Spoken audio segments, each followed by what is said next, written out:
Bem,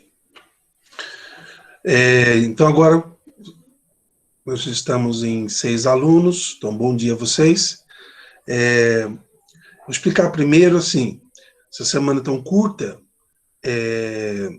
a Karen estava falando comigo agora há pouco sobre as atividades. Então, a gente teve uma semana de leitura. Ler é uma atividade muito importante na escola, né? E o hábito de leitura é muito baixo entre os brasileiros, né? Percentualmente falando. Então, a proposta de fazer uma semana de leitura, o exercício é a leitura. E foi condicionado, sugerido a vocês que separassem pelo menos 20, 30 minutos do dia. Bom dia, Pedro. Para que a gente pudesse fazer uma leitura tanto de filosofia, e eu acho assim que um dia vocês conseguiriam ler aquela seleção de ideias que eu separei sobre o mercado de trabalho, a ideia de trabalho em geografia, né? Na última aula que nós tivemos de filosofia, já faz 2 semanas que nós não temos aula de geografia, nós apresentamos a dedicatória e a introdução do discurso que o Rousseau faz na Academia de Diron sobre uma questão que é muito pertinente ainda, que é sobre qual é o fundamento, qual é a origem, na verdade, da desigualdade entre os homens, né? Por que as pessoas elas se fazem desiguais, né? Acho que foi no ano de 2018. Bom dia, Christian, tudo bem? Opa, bom dia, professor, tudo ótimo? Seja bem-vindo. Então, tudo jóia, tudo firme já. Agora sim. Isso aí. E eu estava dando aula de filosofia e sociologia para uma turma lá em Campos. E eu não sei se eu já contei isso para vocês. Em algum momento a gente acaba dando exemplo, depois não lembra onde foi, né? Mas enfim, a ideia era o seguinte: eles saíram, né, monitorados por mim e tal, fizeram uma pesquisa com professores, fizeram uma pesquisa com os colegas alunos, fizeram uma pesquisa entre eles na sala. Então, isso dentro da escola. Fizeram uma pesquisa em casa, com a família, e fizeram uma pesquisa, visitaram 3 casas ali da comunidade ao entorno da escola. A pergunta era, a pobreza é natural ou ela é cultural? Aí eles tinham que explicar para as pessoas, rapidamente, o que eles queriam dizer com naturalidade e cultural, né? Culturalidade. Ou seja, as pessoas nascem pobres, ou as pessoas elas se dão conta no mundo, numa situação de vida, em que a pobreza é um fato. E aí, desmistificar ou virar a mesa desse jogo é difícil. Incesto, olha só. Então, muitas pessoas que foram entrevistadas nem sabiam o que significava a palavra incesto, né? Ter relações práticas sexuais com consanguíneos, né? Com o pai, com a mãe, com os irmãos, pessoas de proximidade, né? E a terceira pergunta era sobre a monogamia. Monogamia é esse ato do homem ou da mulher ter apenas um parceiro institucionalizado, casar com uma pessoa só. E foram interessantíssimas, né? Ficou uns 15 dias, né, tomando conta pesadamente dessa pesquisa, e depois foi apresentado na escola os resultados do que as pessoas escandalizadas, né, com a questão do incesto, por exemplo, ou a ideia conservadora de ter mais o homem, né, não, a gente tem uma mulher, mas poderia ter 2, porque tem os árabes, né? Os árabes têm 2 mulheres, etc. Bem, eu acho que na mesma linha dessa experiência que a gente fez em sociologia, um trabalho de análise de campo, né?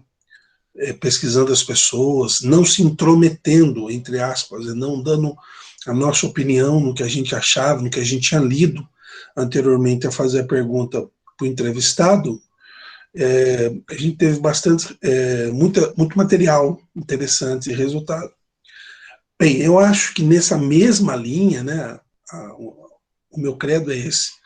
Quando o Rousseau ganha esse discurso em Diron, na academia, na aula passada, já está no Google Sala de Aula, eu continuei mais um pouquinho que eu digo foram 20 minutos, eu acabei apresentando parte da primeira parte, né? Porque na primeira parte o Rousseau vai falar de uma tríplice, um tríplice olhar para o homem. Então ele vai falar, ele vai comentar o homem físico,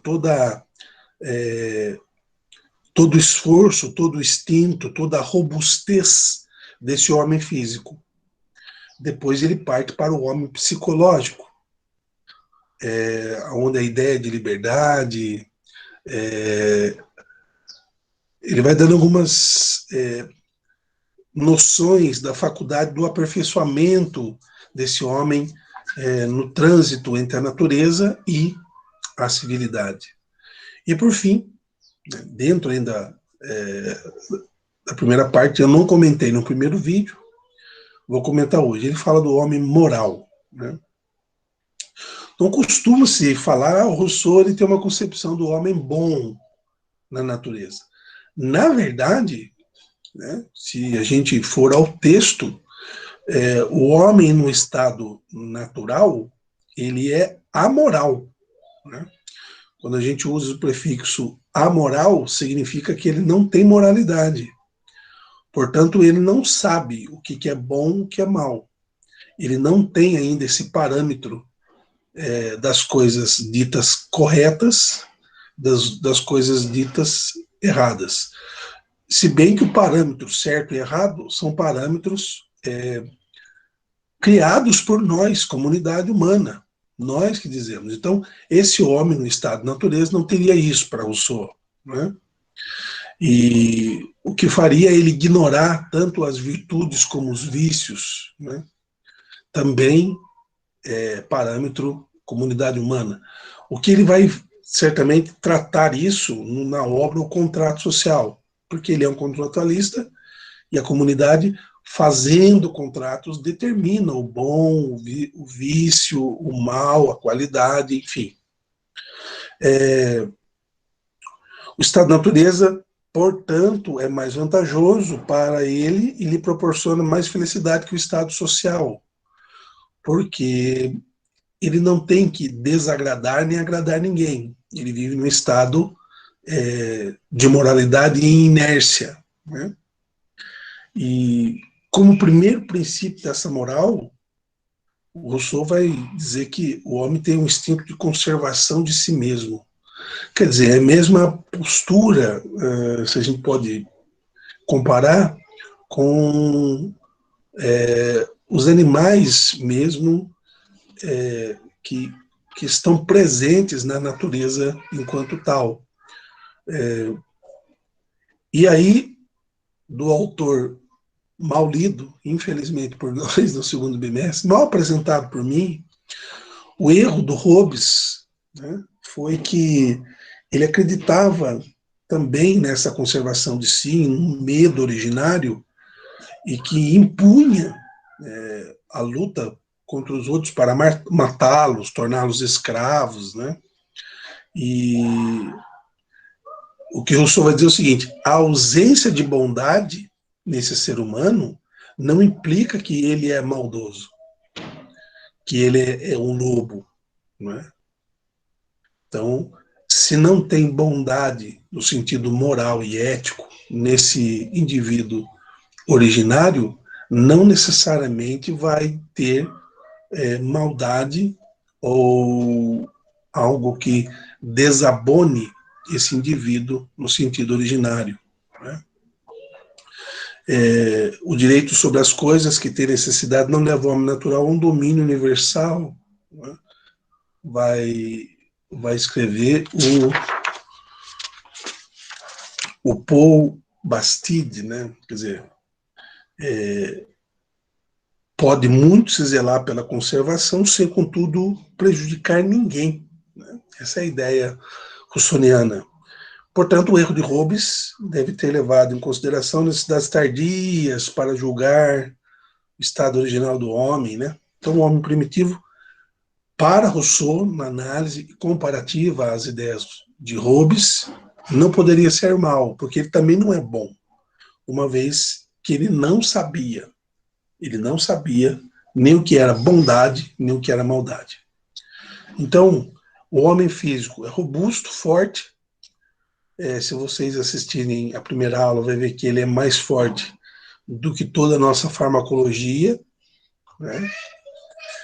O homem psicológico, ele vai, em primeiro lugar, começar a se entender, começar a usar as faculdades, né, do aperfeiçoamento, vai intensificar o seu progresso intelectual, vai experimentar, né, o grito, depois as inflexões da voz, vai começar a emitir sons e, por fim, vai sociabilizar. E o homem moral, descrito agora, ele passa, então, o Rousseau nos dá essa ideia de um amoralismo integral. O homem não sabe o que é bom e não é mal, porque não há parâmetro. O parâmetro só vai ser construído na sociedade civil.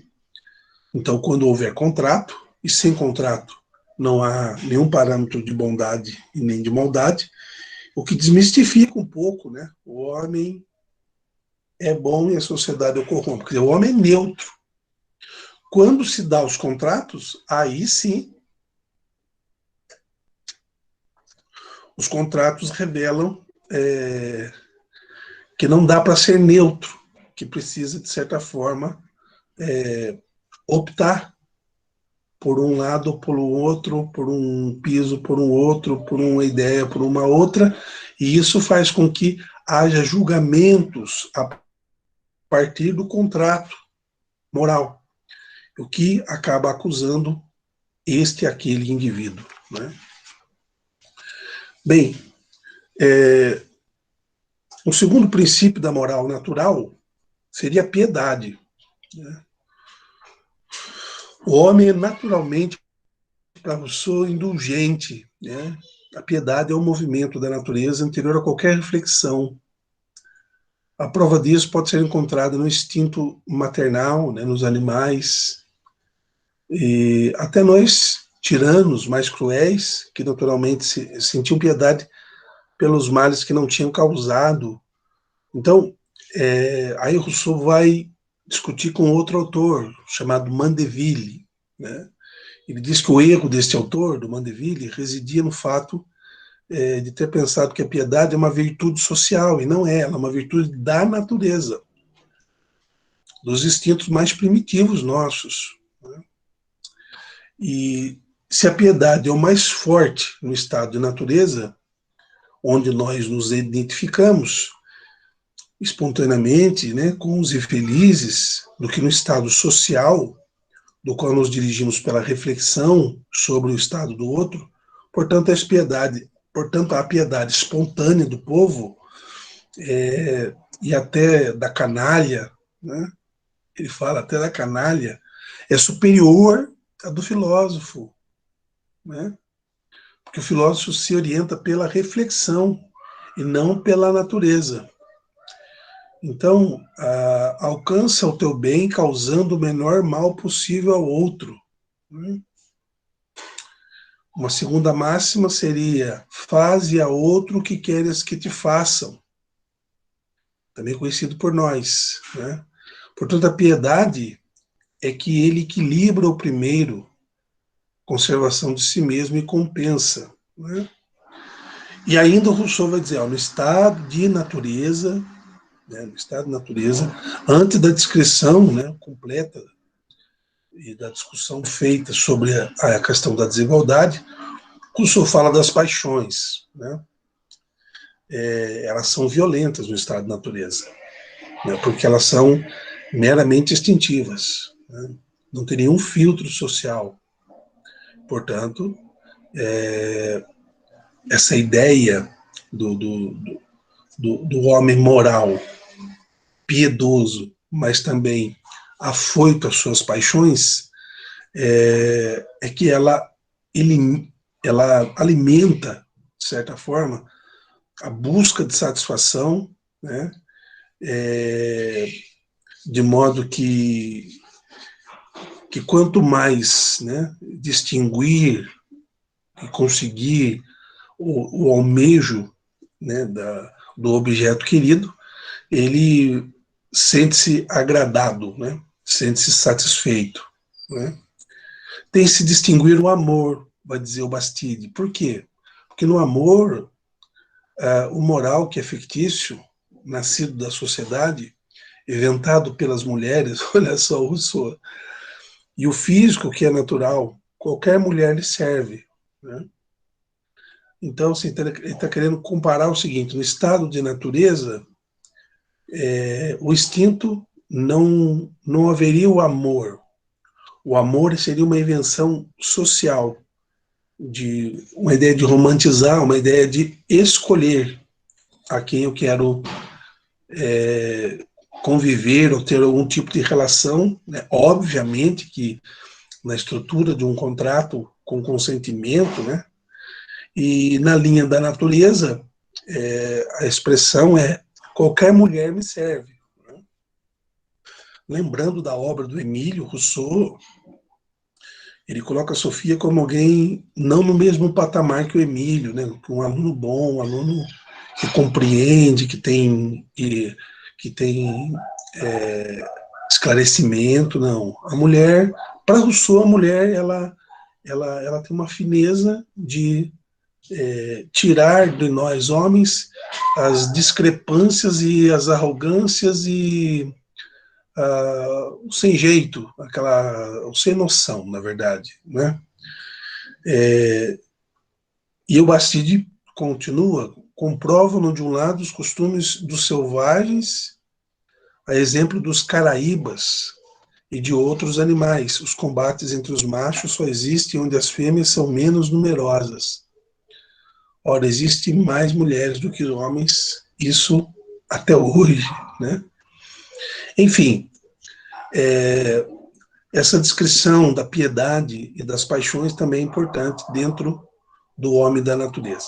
Para encerrar a primeira parte, aí entramos de fato no tema da desigualdade. Isso nós estamos olhando uma estrutura do discurso. O que o Rousseau diz? Primeira ideia, vamos pensar a ideia. A desigualdade é quase nula no estado de natureza. Então, no estado de natureza, não havia desigualdade. Em nenhuma de suas formas possui grande realidade e influência. Então, ninguém era dono de nada, tudo era de todos, mas não havia essa consciência e nem mesmo um pacto para dizer, olha, tudo é de todos, ninguém pega nada de ninguém, porque não tinha nada de ninguém. Então, Rousseau, ele apresenta essa premissa dizendo, então, no estado, a ideia importante é essa, no estado de natureza não havia desigualdade. Deixa eu ver de novo aí, Christian. As mulheres não foram feitas para fuga, quando correm é porque desejam ser perseguidas. Essa frase do Rousseau, se não for do jeito que você escreveu, é bem próxima, porque há a divergência de tradução, né? Mas a mulher para ele é um respaldo que fica assim atrás do marido, atrás do homem para vamos dizer assim, colocar a cereja no bolo, né? O homem sozinho não é capaz dessa suavidade, dessa sensibilidade. Mas o homem também, por sua vez, apesar de ser, né, um contexto histórico ainda, né, patriarcalista, o Rousseau entende da necessidade da mulher, mas também defende a subserviência, né? Defende a diferença de gênero, apesar de alguns estatutos, né, de algumas leis aparecerem ali no século XVIII, como o direito da mulher, né, da cidadã, ela está num grau ainda diferenciado do homem. Mas o homem é alguém que necessita da mulher. Nesse sentido da frase, sim. Né? Agora, quando Rousseau aponta a desigualdade em sua nulidade no estado de natureza, isso não significa que não tenha desigualdade entre as coisas da natureza ou as coisas do instinto do homem físico, por exemplo, da ideia de fisicalidade da natureza. Porque na natureza, né, apesar disso vir da sociedade civil para a ideia de estado de natureza, a fragilidade da mulher. Né? Então, como será que Rousseau comentaria isso? Então, pelo que ele escreveu, não diretamente sobre esse tema, é obviamente que ele parte da premissa, né, do que ele vê no estado civil, no estado composto do contrato. Então, a fragilidade da mulher. Mas, ao mesmo tempo, a necessidade da mulher para a complementação do homem, né, mesmo que não em parâmetros equilibrados, equânimes, etc. Muito bem. Segunda frase importante da desigualdade. Olha só. A maioria das desigualdades resulta com o efeito do hábito e da educação. E, consequentemente, da sociedade que exercita ou não as forças do corpo e as do espírito. Olha só. Então, Rousseau, ele apresenta a tese de que hábitos, ou seja, formas de comportamento, certo? Formas de comportamento e formas de ensinar o outro a pensar a sociedade, né? Isso já dentro da sociedade do contrato, é isso que cria desigualdade. Portanto, ninguém é desigual a priori, né? Ou seja, nós, né, no século XXI, vocês que nasceram no começo da década de 2000, eu que nasci lá no final da década de 70, nós nascemos já numa sociedade desigual. Os nossos pais já sofrem o impacto de uma sociedade desigual. O Brasil, vamos falar assim, e crescendo, né? A cidade onde a gente nasce, os contextos, né, da comunidade primária, próxima, os contextos do Estado, os contextos do nosso país, quer dizer, o Brasil na década de 70, ele era muito mais terceiro no mundo do que o Brasil que vocês nasceram, né? Onde já havia um grande avanço tecnológico, um grande avanço de todas as áreas, né, de produção, etc. E isso num espaço de 25 anos. Né?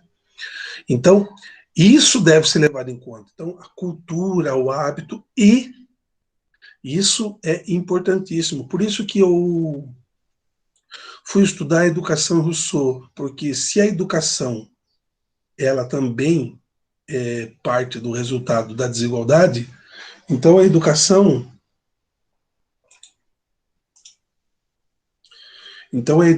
ela de certo modo, ela pode ser usada para enrijecer, para propor a desigualdade.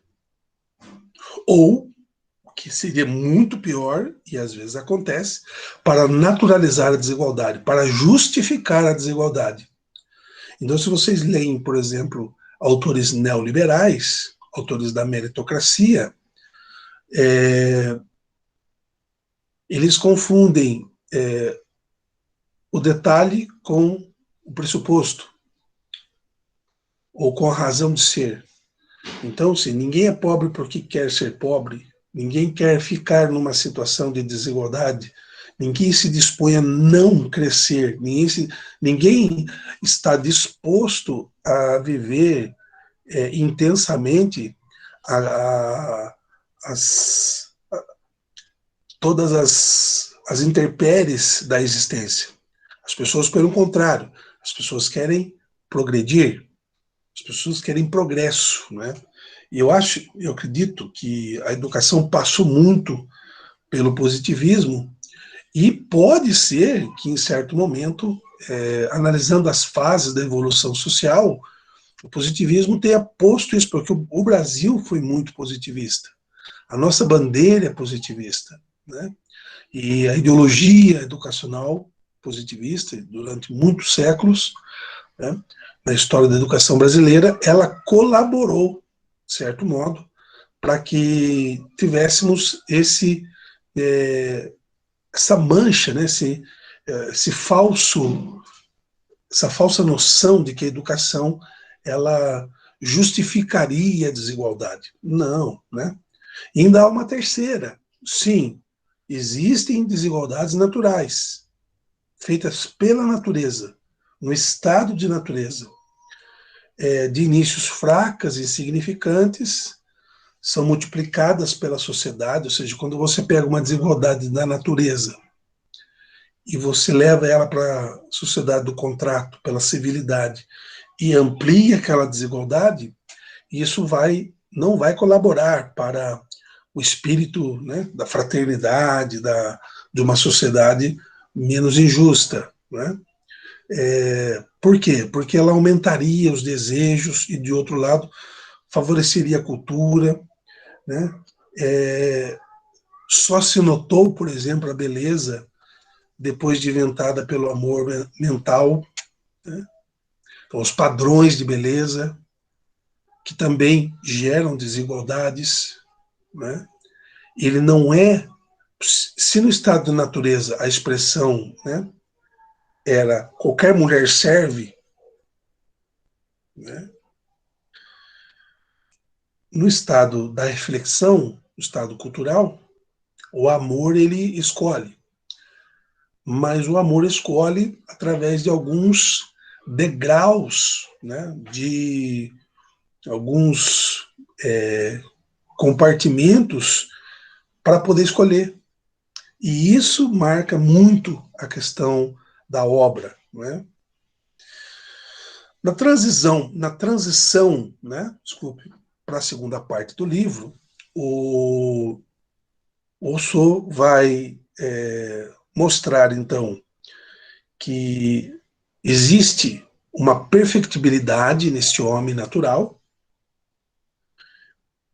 e dessa perfectibilidade que nascem as virtudes sociais na sociedade do contrato. Mas também, em algum momento, na convivência, já que existe uma amoralidade, né, intensa, na convivência e nos aprendizados, as coisas da natureza que foram levadas pela reflexão ao engrandecimento, gerou também no sociável a maldade, né? É disso que a gente vai tratar um pouco agora. Então, a primeira ideia é que o estado de natureza se apresenta como alguns primeiros progressos, já na segunda parte da obra. Quais seriam esses, né? No estado da natureza, uma vida puramente animal, limitada a sensações puras, abre aspas, Rousseau vai dizer, com muita dificuldade, aproveitando-se dos dons que lhes oferecia a natureza. Então, tudo era oferta, tudo era dom da natureza, né? Os primeiros progressos do homem da natureza nasceram das dificuldades encontradas no próprio meio natural, e os primeiros progressos também reforçam a multiplicação rápida dos seres humanos, que se espalham pelas várias regiões do globo. Isso está no texto de Rousseau. E a questão da adaptação às estações, às regiões, levou esse homem à invenção da caça, da pesca, da vestimenta, do fogo. Essas invenções criaram uma percepção confusa das novas relações, a formação de uma consciência orgulhosa por ter criado as coisas, né, de uma superioridade humana em relação aos demais animais, isso na comparação de um estágio anterior dentro do próprio estado de natureza, e daí nasceram os primeiros compromissos mútuos. Quer dizer, o estado de natureza e os primeiros progressos. Os primeiros progressos foram esses citados de uma maneira muito, muito rápida. E quais são os compromissos mútuos? Interesse comum, né? O homem ensina a contar com a assistência dos seus semelhantes. Não é mais cada um por si, né? E tais compromissos limitam-se ao presente, mas ligam-se às primeiras manifestações da língua universal dos gestos e dos gritos, que às vezes se complementam. O Rousseau tem um texto, pessoal, muito interessante, que ele escreve, chama-se O Ensaio sobre a Origem das Línguas, no qual se fala da melodia e da imitação musical. Também é um texto muito importante, porque ele está presente exatamente nesse momento, né, onde ele faz o ensaio da origem da linguagem e das diferenciações, né? Quando daqui um tempo eu for falar da Idade do Ouro, e não só Rousseau, os naturalistas também,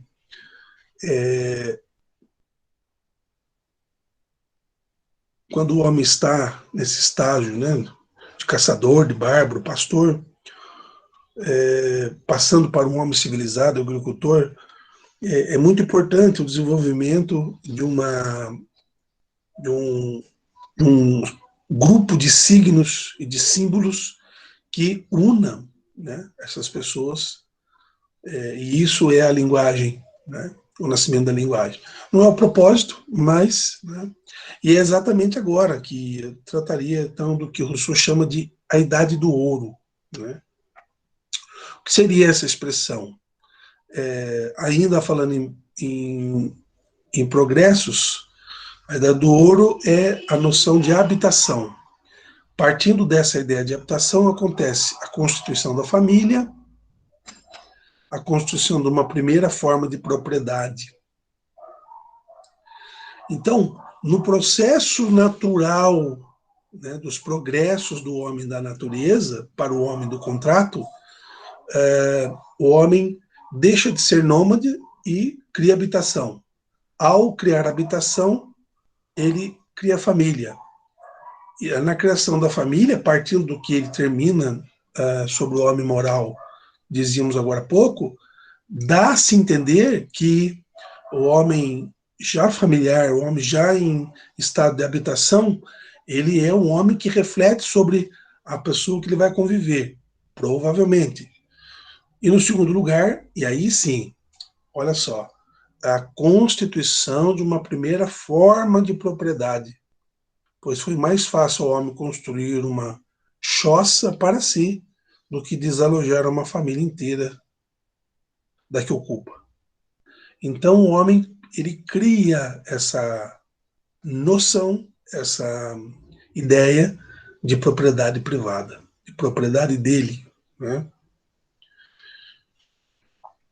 E por fim, obviamente, para responder o que dizíamos, o desaparecimento psicológico, desenvolvimento psicológico do homem, com o aparecimento do amor conjugal e do amor paternal. E esses dois pontos também são extremamente importantes, né? Por isso, garante a diferenciação da economia do sexo. De uma maneira bem geral, Você deixa eu falar?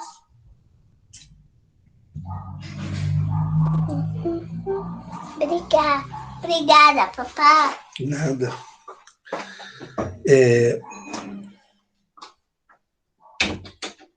Na obra Sagrada Família, do Engels e do Marx, ou na proposição mais generalista em relação aos dois, eles sugeriram, de certa forma, que na transição do socialismo para o comunismo, os filhos, as mulheres, as propriedades, deixassem de ser algo da linha particular passassem a ser estatais, né? Passassem a ser do Estado.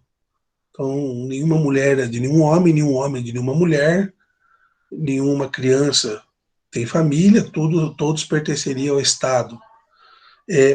Aqui acontece exatamente o contrário, né? Surge o amor conjugal. Não é mais aquela teoria de que qualquer mulher serve. É aquela que me chama atenção. Então, o homem escolhe, né? E nesse momento é o homem que escolhe. Mas também nasce o afeto paternal, né? Já que uma das dos grandes princípios da moral natural é a conservação de si, e a conservação de si tem um desdobramento, que é a perpetuação de si. A conservação de si leva à perpetuação de si, né? A existir também no caminhar da história, né? Então, a habitação, a constituição da família, a primeira forma de propriedade, a noção de amor conjugal e de amor paternal, eles criam um ambiente perfeito na chamada Idade do Ouro, na segunda parte da obra, onde Rousseau mostra alguns elementos de aperfeiçoamento. Por exemplo, acabamos de citar o livro dele, o aperfeiçoamento da linguagem, né? O princípio dos povos insulares, né? Depois entre os continentais, a formação das primeiras nações, o nascimento das relações de vizinhança, de respeito, né? De um lado, o amor sentimental, a noção de beleza, de ciúme. De outro, as reuniões comunitárias. Por isso também no livro, o canto, a dança. Olha que riqueza de discurso que Rousseau faz. Então ele consegue perceber, num certo momento, que ele chama Idade do Ouro, Idade das grandes vantagens do ser humano, todos esses desenvolvimentos, não é? Que levam o homem, obviamente, a questão, né, do verdadeiro sentido ou da expressão que ele vai utilizar, a verdadeira juventude do mundo, né? O que é a verdadeira juventude do mundo? Esse estado, né, estado de ouro, né? O homem já não pode ser considerado cruel, né? Porque já se vê nele, porém, germes também de civilidade, de deveres, mas a estima, traços de primeiras desigualdades, fontes de contendas e de vingança, né? E aí, o primeiro progresso da desigualdade. Qual é? Já dizíamos, e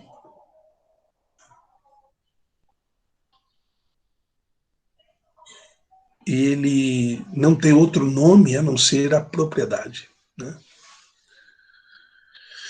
E isso vai acontecer devido à desigualdade entre ricos e pobres, dentro da questão da formação das leis.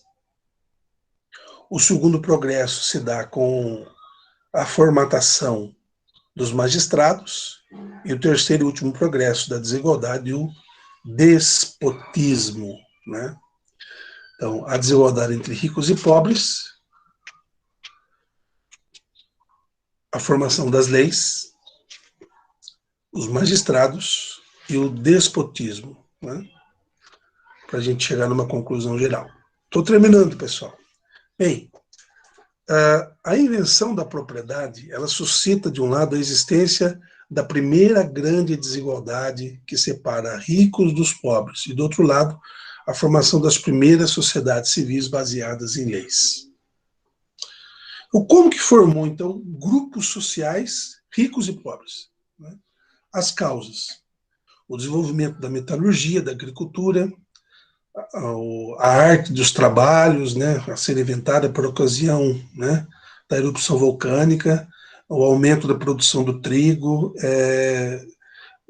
consequências disso, terras cultivadas que são levadas à divisão entre esses homens que vão tomando consciência de civilidade, A desigualdade também dos próprios talentos naturais é multiplicada pelo rendimento do trabalho.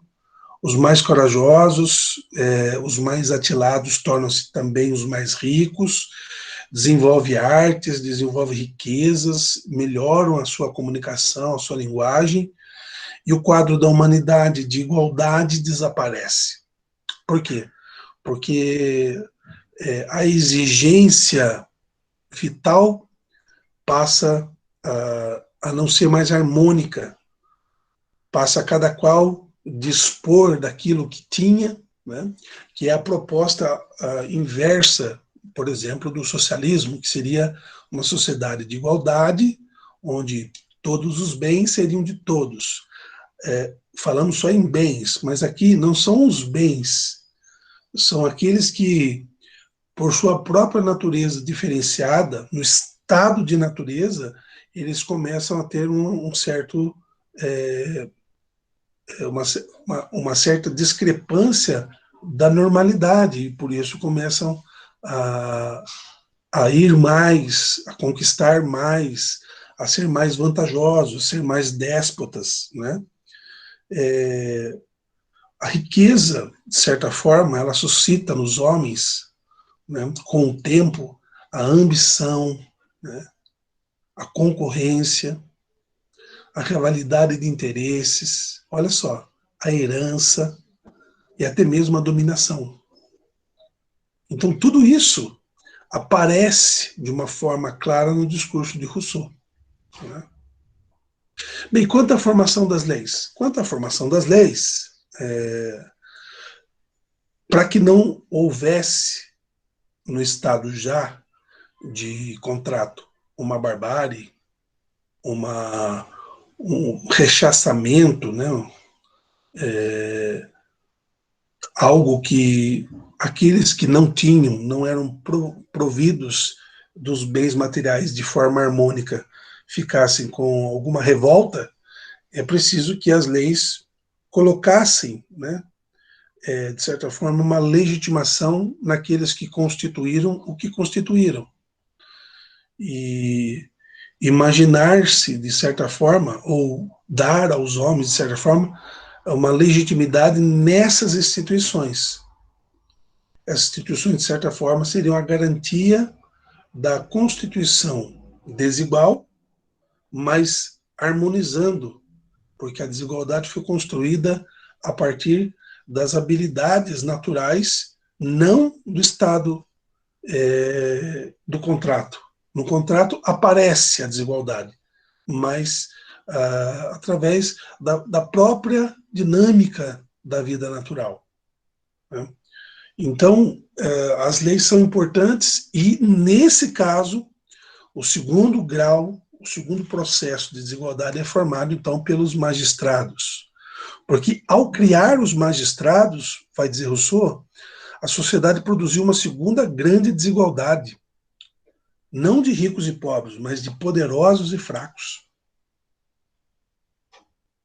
Então você tem já uma sociedade onde a habilidade natural fez com que a ambição, o desejo, a ganância enriquecesse uns e empobrecesse outros, já no ponto de vista dos comandantes das leis que foram criadas para justificar a desigualdade rico-pobre, ela acaba criando um segundo momento de desigualdade ainda relativo aos bens, às propriedades, que é a noção de poderoso e de fraco, né?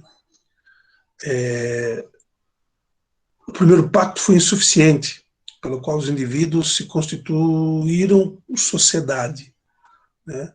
Traz consigo, então, a necessidade desse segundo pacto, pelo qual a sociedade dá a si mesma um governo. Quer dizer, somente na boca, somente na ideia de que aceita que dói menos, não deu certo. Então, criou-se, instituiu-se leis, e quem designasse as leis para a boa convivência. E essas leis, nesse sentido, elas mostram como obra política que alguns são, de fato, os donos, são poderosos, são os mandatários, e outros são os funcionários, são os subservientes, são os que... Então, Rousseau resolve, não só pela explicação da habilidade natural de cada um em constituir propriedade, mas depois, porque esse pacto não funciona, ele foi muito mais suave, né? Ele foi insuficiente, mas, no segundo momento, o pacto do magistrado ajuda a solidificar, né? Solidificar com grande êxito os poderosos e os fracos, né? E nesse ponto são múltiplos os erros dos teóricos políticos. Quais seriam? O Bastide vai dizer, uns falam uma tendência natural do homem para a servidão. É o caso do Etienne de La Boétie. Se vocês, La Boétie é La Boétie. Se vocês pesquisarem Etienne, com 2 N's, de La Boétie, ele tem um texto também um pouco anterior a Rousseau, que chama-se O Discurso da Servidão Voluntária, como se houvesse nos homens uma tendência para ser servo, né? Então, esse discurso da servidão voluntária, para Rousseau, e não só ele, mas outros autores que defendiam algo da mesma natureza, confundiu o estado atual com o estado original. Estado atual com o estado original. Bem, outros, segundo Bastide, na explicação do Rousseau, basearam o poder político numa extensão do poder paterno, né? O que se deu justamente no contrário, né? A permanência da autoridade paterna e seu rigor provieram do regime social, né? Lá, quando falamos da Idade do Ouro, da habitação, da formação da família, da formação do amor e do afeto paternal, né? Não só do desejo de conservação de si, mas do desejo de reprodução, né? E não somente o governo não pode deixar de basear-se numa convenção, como ainda essa convenção só é válida quando compromete as duas partes e respeita no futuro a sua liberdade. Aí já começou um problema interno político, né? E o Rousseau ele já apresentou erros aqui do Hobbes, do Mandeville, do Condillac, agora vai apresentar um erro do Pufendorf, que é um teórico do direito natural. Ele acreditava que se pode alienar tanto a liberdade quanto os bens. Ora, vai dizer Rousseau, a liberdade é um dom da natureza, e se apesar de mim, contínuo senhor de mim mesmo, com muito mais razão, não posso alienar a liberdade dos meus descendentes. Então, houve segundo Rousseau, um erro, também um equívoco do justnaturalista ao interpretar esse momento do estágio do progresso, 2 da desigualdade, que são os magistrados. E o despotismo? O que seria isso? Bem, a mudança do poder legítimo em poder arbitrário aparece o aparecimento de uma terceira grande forma de desigualdade, senhor e escravo. Então, ricos e pobres, poderosos e fracos, senhores e escravos. Essa mudança é necessária? Bem, a distinção política acarreta distinções civis. E há 4 espécies de desigualdade, né, para a gente encerrar. As das qualidades naturais, única e natural, a do poderio, a da nobreza e de classe, e da riqueza. Tudo isso, para Rousseau, constitui causa do progresso humano, e, ao mesmo tempo, tanto quanto tem de bom, quanto tem de mal, engendram mais males do que bens. O retrato da humanidade no seu último estágio, Rousseau, sem o dizer, descreve o quadro do antigo regime: opressão, impostos, guerras, duelos, frivolidade de costumes, luxo, estetismo, enfim, o despotismo fecha o círculo da evolução, né? Assim ele vai concluir o discurso. Os homens, então, são iguais por não valerem nada. O direito do mais forte vence. A moralidade reduz a uma obediência cega. Não existe mais virtude de costumes, uma noção de bem. Um tal estado legitima todas as revoluções. Então, é uma crítica e uma denúncia do Rousseau. Né? Conclusão geral. Conclusão geral. São duas. Leio e encerro a aula. Ela não é legítima do ponto de vista natural. Por quê? Segundo a reflexão que fizemos, houve uma alteração da alma e das paixões humanas, chegando à transformação da natureza. Olha o que o Rousseau diz. O homem natural desapareceu gradativamente e cedeu lugar a agrupamentos de homens artificiais e de paixões fictícias sem fundamentos da natureza. Então, a desigualdade não é legitimada no estado de natureza, porque o estado de natureza desaparece nessa evolução que Rousseau apresenta no seu discurso. Segundo, a observação confirma. Em que sentido? Rousseau. O homem selvagem conhece o repouso e a liberdade. Seu próprio testemunho basta-lhe para ser feliz. Não possui sentido para ele as palavras poderio e reputação, o que são muito caros ao homem superficial do contrato. O homem policiado conhece o trabalho e a escravidão. Só é feliz pelo testemunho de outro. Vive para as aparências. Suas virtudes, no fundo, não passam de vícios disfarçados. O que não tinha, obviamente, no estado de natureza. Pessoal, nós conseguimos apresentar aqui, né, eu acho que as 3 últimas ideias é muito importante. A propriedade é o grande mal da desigualdade entre os homens, origem e fundamento. E não só isso. 3 relações. As relações de valor, né, entre a riqueza e a pobreza, fortificada pelas leis,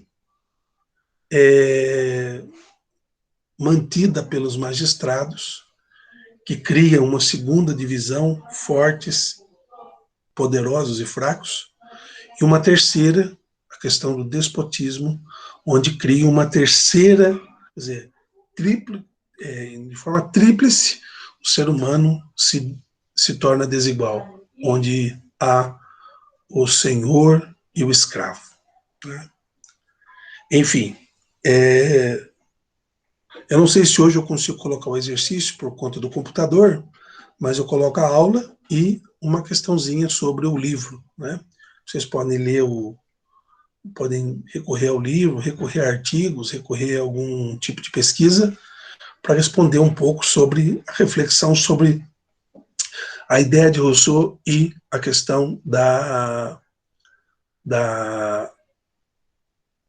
desigualdade entre os homens, tá bom? Desejar a vocês aí um bom final de semana, descansar um pouco, né? E agradecer por terem entrado na aula agora. E um grande abraço aí. Obrigado a todos e a todas, né? Vamos ver quem está aí. Obrigado, Christian, Gabriel, obrigado, Evelyn. Até mais. Tchau, Até mais. obrigadão, até mais. Obrigado pela aula. Obrigado, Pedro. Opa, Falou, senhor. Bom final de semana. para vocês também. Valeu, senhor. Falou. Valeu, abraço.